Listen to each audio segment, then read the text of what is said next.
Hello guys, আসসালামু আলাইকুম। Welcome to my new blog. কেমন আছেন সবাই? আশা করি সবাই ভালো আছেন। আজ আপনাদের সাথে একটি গুরুত্বপূর্ণ বিষয় শেয়ার করতে এসেছি আমি। ঝিনাইদহ জেলার টিম মুগ্ধ নামে একটি ছাত্র সমাজ, একটি দল গড়ে উঠেছে যেটি জনসেবায় এবং লোকের কল্যাণে কাজ করে যাচ্ছে প্রতিনিয়ত। তারা ঝিনাইদহ জেলার 250 শয্যা সদর হসপিটাল এবং পাশে কিছু বাজার এবং ওষুধের ফার্মেসি মনিটরিং করে। এখানে তার কিছু ফুটেজ দেওয়া আছে, আপনারা দেখবেন। ভিডিওটিতে একটি মহিলাকে দেখছেন, ছাত্ররা কিছু জিজ্ঞাসা করছে। মূলত মহিলাটি একটি দালাল, যে হসপিটাল থেকে সাধারণ জনগণকে বোকা বানিয়ে অন্য জায়গায় তার কন্টাক্ট করা কোনো প্রাইভেট ক্লিনিকে নিয়ে যায়, এভাবে তাদের থেকে টাকা খায়। এটাই তার প্রমাণ। দেখেন, কোনো প্রশিক্ষণ ছাড়াই কিভাবে ছাত্ররা কাজ করে যাচ্ছে দিনের পর দিন, অক্লান্ত পরিশ্রম করে সকলের মন জয় করে নিয়েছে। আজকে ছিল তাদের শেষ দিন। দেখুন কিভাবে তারা লোকেদের সেবা করে যাচ্ছে, কঠোর পরিশ্রম করে তাদের মন জয় করে নিয়েছে তারা। সবাই এটা মাথায় রাখবা, যারা আমরা কাজ করছি সবার মানসিকতা থাকবে।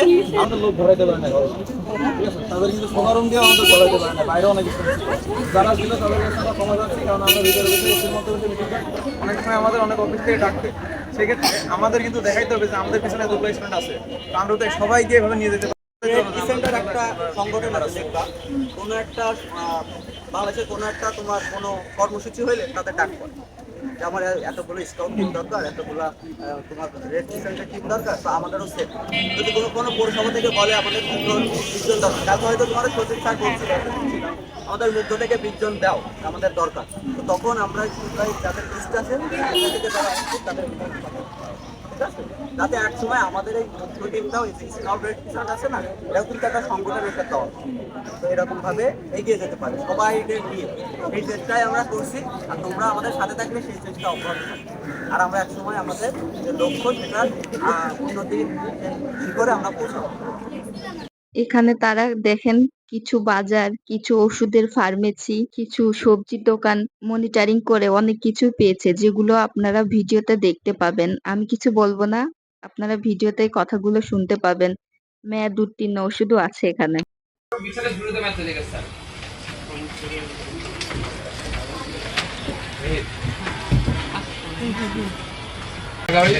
এই সার্ভার একটু ওষুধগুলো কালেক্ট করে নিই।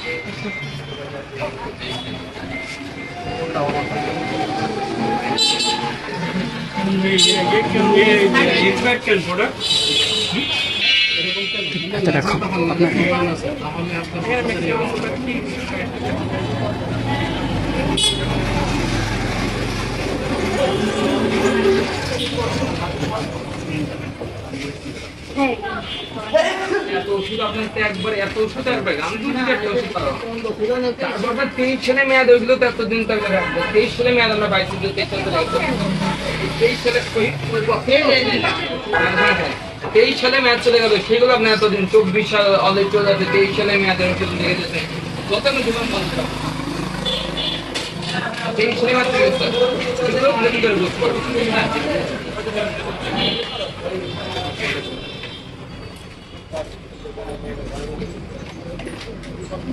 কমন ওষুধগুলো আমরা এখন দেখতেছি যে পুরাতন দোকান শাড়িগুলো দেখি ফল্ট বেশি প্রত্যেক আর ওই ফার্মেসিতে এসে লাইগুলো ম্যাক্সিমাম খোলা আছে। হ্যাঁ হ্যাঁ, দাও প্রত্যেকটা জায়গায় চোখ মানে কি লেখা 4 লেখা নাম কি এগুলো দুটো নির্বাচন স্টেট দাদা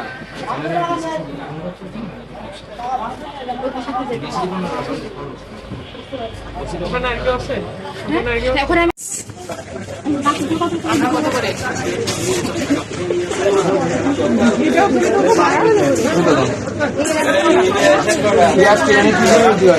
বেগুন বলে 20 গুণ 100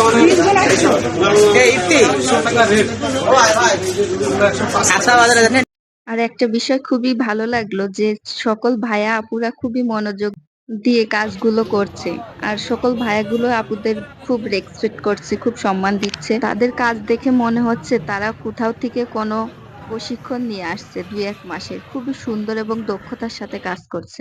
অন্যায়ের বিরুদ্ধে বিরুদ্ধে দুর্নীতি রুখতে দুর্নীতি রুখতে বাংলাদেশের উন্নয়নে টিম মুগ্ধ অলওয়েজ সাধারণ মানুষের পাশে আছে। মাসের পাশে আছে। প্রাণ যায় আরো কিছু আছে ভিতরে যাওয়ার জন্য। একদম ভিতরে যাও, দ্রুত দ্রুত। সবাই সচেতন হয়ে যাচ্ছে। হ্যাঁ, তোমাকেও সচেতন হতে হবে। মামা জুন 24-এর কয় মাস এক্সপায়ার দেখো তো। 2 মাস এক্সট্রা। ওষুধ দেখতে এসে এখন দেখাচ্ছে পিকটেসিন দোকানে প্রায় সব ওষুধই ডেট এক্সপায়ার, ম্যাক্সিমাম ওষুধ ডেট এক্সপায়ার। এখন দোকানদার সাথে কথা হলো, তিনি এই ওষুধগুলো ফেরত দেননি।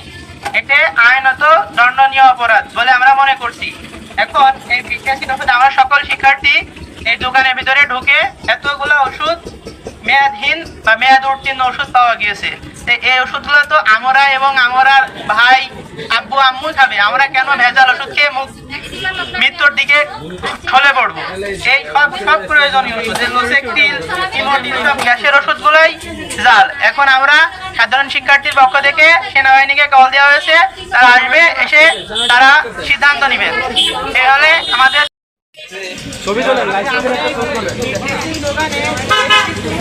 মেয়াদ উত্তীর্ণ ওষুধ পাইছি। যেগুলো আমাদের অতি প্রয়োজনীয় জিনিস, এবং আমরা এখন সেনাবাহিনীকে বাদদারি সিদ্ধান্ত তারা নেবে। কেন সে এতগুলো দেখো এই যে সব প্রয়োজনীয় আমার ভাই আমার আব্বু আম্মু খাবে, কেন তারা ওষুধ বিক্রি করবে?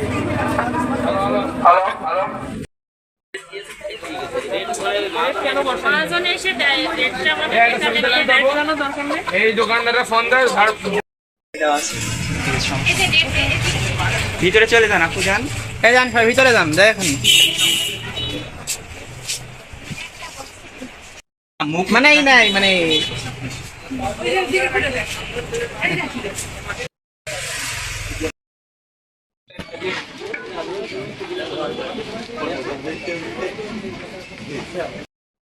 আমরা যদি ছিঁড়বেন, আপনারা ছিঁড়ে দেবেন, আমরা যদি ছিঁড়ি আপনাদের লস হবে। আপনারা সবাই অন্তত ফেরত দিয়ে দেবেন, রাখবেন না, ফেরত দিয়ে দেবেন, তাতে আপনাদের অর্থনৈতিক ক্ষতি কমে যাবে। লস হইতেছে না। এখন যদি একজন ম্যাজিস্ট্রেট এসে যে আপনাদের মাল ছিঁড়ে ফেলে, তো আপনাদের অর্থনৈতিক লস হবে। ঠিক ঠিক ঠিক। কেনাকাটা করতেছে, জানাবেন।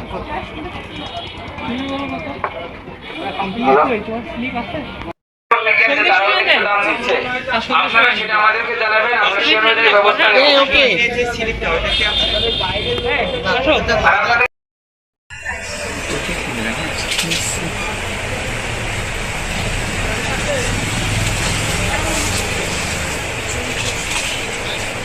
সুন্দর মতো নেই, সুন্দরভাবে রাখছি, সুন্দরভাবে রাখিয়ে যাবে না। তারপর ঠিক আছে, শুধু দেখলেই হবে না। ঠিক আছে, হ্যাঁ ঠিক আছে। ও আচ্ছা ঠিক আছে, চেক করি, প্রতি মাসে চেক করি, তারপরে চোখের আড়ালে দু হ্যাঁ একটা থাকে, থেকে ওইটাই আমরা চেক করছি যে যদি কারণ থেকে যায় আবার 100% কোনো দোকানে ক্লোজ করতে পারে।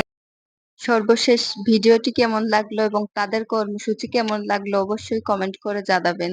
ভালো থাকবেন সবাই, আল্লাহ হাফেজ।